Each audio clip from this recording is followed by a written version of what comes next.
नमस्कार दोस्तों, help Indians में आप सभी का स्वागत है। दोस्तों, आज मैं आपको सैर कराने जा रहा हूँ झारखंड के स्विट्जरलैंड कहे जा सकने वाले बिशुनपुरा गांव में। यह विष्णुपुरा के नाम से भी जाना जाता है और अपने कुदरती सौंदर्य, आध्यात्मिक शांति, सामाजिक सहभागिता एवं स्वतंत्रता सेनानियों के गढ़ के लिए जाना जाता है। दोस्तों, आप सभी को मालूम होगा कि सदियों से अंग्रेजों के गुलाम रहे भारत 1947 में आज़ाद हुआ। पर क्या आप सभी को मालूम है कि भारत माता के आज़ादी के लिए 1921 के असहयोग आंदोलन में पूरे पलामू डिवीज़न का नेतृत्व कौन कर रहा था? और क्या आपको मालूम है कि 1942 के भारत छोड़ो आंदोलन में पलामू का नेतृत्व कौन कर रहा था और ये कहाँ के रहने वाले थे? दोस्तों, इसका उत्तर जानकर चौंक जाएंगे आप। ये दोनों वीर सपूत बिशुनपुरा के ही रहने वाले थे। मैं इनके बारे में बताऊं इससे पहले बिशुनपुरा के बारे में जानना बहुत ज़रूरी है। तो आइए सुनते हैं बिशुनपुरा के 6 खास बातें जो इससे पहले आपने शायद नहीं सुना हो। नंबर 1, विष्णु मंदिर। दोस्तों, गांव के बीच में स्थित मंदिर के बारे में प्रसिद्ध समाज सेवी नवल किशोर जी बताते हैं। 90 के दशक में माओवादी, PLFI आदि उग्रवादी संगठनों का बड़ा ही आक्रामक तरीकों से आगमन हुआ था और यह महज 15 वर्षों में ही तब से बहुत ही रहस्यमय तरीके से समाप्त हो गया जब 2007 में श्री विष्णु मंदिर का प्राण प्रतिष्ठा हुआ। इसके साथ ही दिल दहला देने वाली 3 दहाड़े मारकाट जैसे वारदात का अध्याय ही समाप्त हो गया। नंबर 2, झनझनवा पत्थर। दोस्तों, गांव के मुखिया बलराम पासवान जी बताते हैं, पूरब सीमा पर बांकी नदी के किनारे ही ऐसे चट्टानें हैं जिस पर पत्थर टकराने से ऐसी आवाज़ें आते हैं जैसे पीतल के थाली बज रहा हो, जिसका पता अभी तक कोई पत्थर वैज्ञानिक नहीं लगा पाए हैं और इसलिए यह आज भी रहस्य का विषय बना हुआ है। नंबर 3, हरिबसवा मंदिर। दोस्तों, गांव के दक्षिण पूर्व कोने पर मन को मोह लेने वाली प्राकृतिक सौंदर्य से सुसज्जित एवं कल कल छल छल करके बहने वाले हरबसवा नदी पास भगवान भोलेनाथ का मंदिर है जो आध्यात्मिक शांति के लिए विख्यात है। मंदिर के अध्यक्ष लालमणि दुबे जी बताते हैं कि डिप्रेशन एवं तनाव के शिकार लोग के लिए कुछ समय के यहाँ ध्यान योग करना वरदान साबित होता है। पास में ही पत्थर पर बना प्राकृतिक रूप से नाग मूर्ति भी है जिसे लोग श्रद्धा से पूजन करते हैं। नंबर 4, कोसियारा पहाड़। 7,500 के जनसंख्या वाला यह गांव 2 तरफ से हरियाली पहाड़ियों से घिरा हुआ है। प्रतिष्ठित समाजसेवी एवं विष्णु मंदिर के अध्यक्ष श्री नारायण शर्मा बताते हैं कि 200 मीटर ऊंची कोसियारा पहाड़ पर सदियों से न सूखने वाले तथा हमेशा हरा भरा रहने वाले मिर्च एवं तुलसी के पौधे हैं जो सैकड़ों वर्ष पहले यहाँ वास कर रहे ऋषि मुनियों के द्वारा लगाया गया था, जो कि एक हैरान कर देने वाली विचित्र घटना है। नंबर 5, दोस्तों, ऐसे तो भारत विविधताओं का देश माना जाता है और अलग अलग समाज में अलग अलग परंपराएं हैं। ऐसी एक अजीब परंपरा है यहाँ के देवी धाम पर। यहाँ के पुजारी सुअर का बलि भी चढ़ाते हैं और इसके रक्त को देसी शराब के साथ मिलाकर पी जाते हैं, जो कि एक रिचुअल का पार्ट है। और ख़ास बात है, यहाँ के पुजारी अछूत वर्ग से हैं जो कि पूरी दुनिया के लिए मिसाल है। नंबर 6, मारे गुरु बाबा के मंदिर। गाँव के पूर्वोत्तर कोना पर हरी भरी पहाड़ियों के नीचे मारे गुरु बाबा का मंदिर है।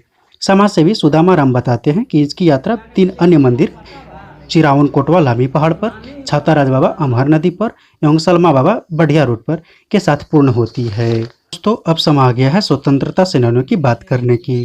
पंडित रविंद्र मिश्र जी बताते हैं कि आज से करीब 100 साल पहले साल 1921 के असहयोग आंदोलन की है। महात्मा गांधी के आह्वान पर तब के पूरे पलामू जिले के नेतृत्व करने वाले पंडित देवा मिश्रा जी, जो कि आज के पूरे उत्तर भारत में प्रसिद्ध ज्योतिष कैलाशपति मिश्र जी के दादाजी थे।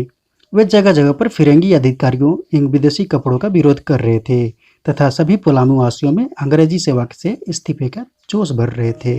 उसी दौरान उन्हें मथुरा चौक पुरानी बाजार से गिरफ्तार कर लिया गया था और गया सेंट्रल जेल में कठोर सजा काटने के लिए सलाखों के पीछे डाल दिया गया था।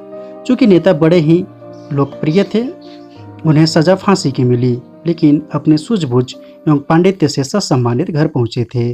वे आगे भी लड़ाई जारी रखें एवं 1922 के भारतीय राष्ट्रीय कांग्रेस के गया सेशन में सक्रिय सदस्य रहे। आज़ादी के बाद 1956 में उन्हें राष्ट्रपति डॉक्टर राजेंद्र प्रसाद के द्वारा फिर 1967 में इंदिरा गांधी के द्वारा सम्मानित भी मिला। उसी वर्ष 1990 वर्षों के देश सेवा के बाद वे दुनिया को अलविदा कह गए। दोस्तों, इसके ठीक 20 वर्षों के बाद 1942 में स्वतंत्रता का एक बड़ा ही जंग भारत छोड़ो आंदोलन की शुरुआत हुई। भारत में महात्मा गांधी के नेतृत्व में हुआ और इस आंदोलन को आगे बढ़ाते हुए पलामू के नेतृत्व कर रहे थे इसी बिशनपुरा के धरती पर जन्मे स्वर्गीय रामातोरन चंद्रवंशी जी, जो पिपरी कला के वर्तमान मुखिया दिनेश चंद्रवंशी के पिताश्री थे। इसी वर्ष 1942 में ही अंग्रेज इन्हें विद्रोह के जुर्म में पलामू के डाल्टनगंज जेल, फिर बाद में पटना सेंट्रल जेल में सलाखों के पीछे रखा। आज़ादी के बाद 1966 में प्रधानमंत्री इंदिरा गांधी ने इन्हें देश का असली हीरो बताते हुए दिल्ली में सम्मानित भी किया। आगे जेपी आंदोलन में भी इन्होंने नेतृत्व की और 91 वर्षों तक देशभक्ति करते हुए 2016 में दुनिया को अलविदा कह गए। दोस्तों, बिशनपुरा की बात करें और राष्ट्र प्रसिद्ध ज्योतिषाचार्य पंडित कैलाशपति मिश्र का जिक्र न हो, ऐसा तो हो ही नहीं सकता। लेकिन इससे पहले मैं बिशनपुरा के सबसे इंटरेस्टिंग फैक्ट्स बताता हूँ। नंबर 1, यहाँ की भाषा। दोस्तों, यहाँ की भाषा की बात करें तो यह अपने आप में विशेष स्थान रखता है। मतलब यहाँ शुद्ध रूप से कोई भी भाषा नहीं बोली जाती है। गांव के भाषा के जानकार मेन मार्केट के संतोष गुप्ता एवं रवि गुप्ता बताते हैं, यहाँ पर मगधी, अवधी, भोजपुरी, पंचपरगनिया, खोरठा, हिंदी एवं उर्दू का मिक्स बोला जाता है। झारखंड आंदोलन नंबर 2। इस गांव का झारखंड आंदोलन में भी कई भूमिका रही है। आंदोलन के नेतृत्वकर्ता ललन सोलनिज बताते हैं, सैकड़ों ग्रामवासी एक साथ कड़वा रोड रेलवे स्टेशन पर झारखंड राज्य के प्रदर्शन के लिए मांग के लिए 1992 में जोरदार प्रदर्शन किए और 8 वर्षों तक संघर्ष करते रहे हुए 2000 में फल की प्राप्ति हुई। फैक्ट नंबर 3, बिशनपुरा के कुछ रोचक तथ्य श्री राजवंशी प्रसाद गुप्ता जी बताते हैं। आप इस वीडियो को पॉज करके पढ़ सकते हैं। फैक्ट नंबर 4, पर्यावरण। दोस्तों, गांव के लोकप्रिय किसान एवं समाजसेवी शिवशंकर प्रसाद बताते हैं, 60-70 के दशक तक गांव के जंगलों में बाघ, तेंदुए जैसे जानवरों की आवाज़ सुनना मामूली बात थी।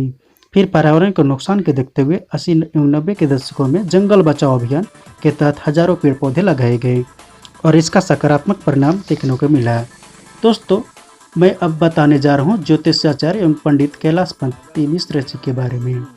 जी हाँ दोस्तों, प्रिंसिपल अशोक मेहता बताते हैं, इनका प्रकांड विद्वता एवं ज्योतिष विज्ञान के अनुभव का लाभ लेने के लिए लोग महाराष्ट्र, मध्य प्रदेश, उत्तर प्रदेश, बिहार, छत्तीसगढ़, उड़ीसा, पश्चिम बंगाल आदि राज्यों से लाखों लोग इनके दर पर आते रहे हैं।